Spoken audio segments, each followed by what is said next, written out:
शहराचे श्रद्धास्थान असलेल्या श्री सिद्धेश्वर मंदिर परिसरात अलीकडे मोठ्या प्रमाणामध्ये मासे मृत पावल्याची गंभीर घटना घडल्यानंतर महानगरपालिकेने तात्काळ हालचाली सुरू केल्या आहेत. प्राथमिक तपासणीत तलावातील पाण्यातील विरघळलेल्या ऑक्सिजनचे प्रमाण लक्षणीयरित्या घटल्याने माशांचा मृत्यू झाल्याचे स्पष्ट झाले आहे.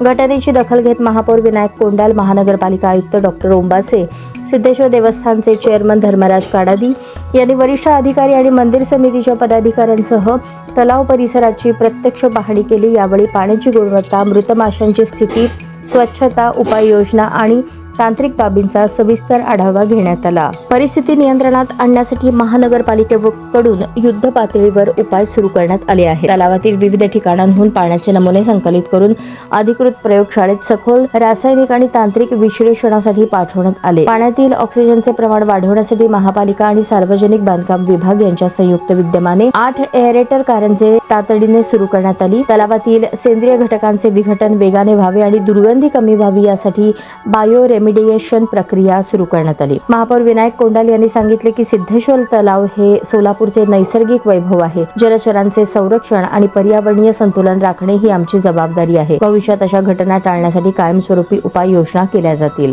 आयुक्त डॉक्टर सचिन ओंबासे यांनी स्पष्ट केले की तलावातील पाण्याची गुणवत्ता नियमितपणे तपासली जाईल. आवश्यक असल्यास अतिरिक्त एरेशन यंत्रणा आणि तांत्रिक उपाययोजना राबवण्यात येतील. नागरिकांनी तलाव परिसरात कचरा टाकू नये असे आवाहनही करण्यात आले. यावेळी सह आयुक्त मनीषा मगर, सार्वजनिक आरोग्य अभियंता व्यंकटेश चौबे, विद्युत विभाग प्रमुख राजेश परदेशी, कामगार कल्याण आणि जनसंपर्क अधिकारी अजित कुमार खानसोळे, पर्यावरण अधिकारी अक्षय मोरे, उद्यान विभागाचे स्वप्नील सोलनकर, सल्लागार भूषण देशपांडे आदी उपस्थित होते. पर्यावरणाच्या दृष्टीने संवेदनशील ठरलेली ही घटना सोलापूरकरांसाठी धोक्याची घंटा ठरली असून तलावाचे नैसर्गिक सौंदर्य आणि पर्यावरणीय संतुलन अबाधित राखण्यासाठी प्रशासन कटिबद्ध असल्याचे स्पष्ट करण्यात आले.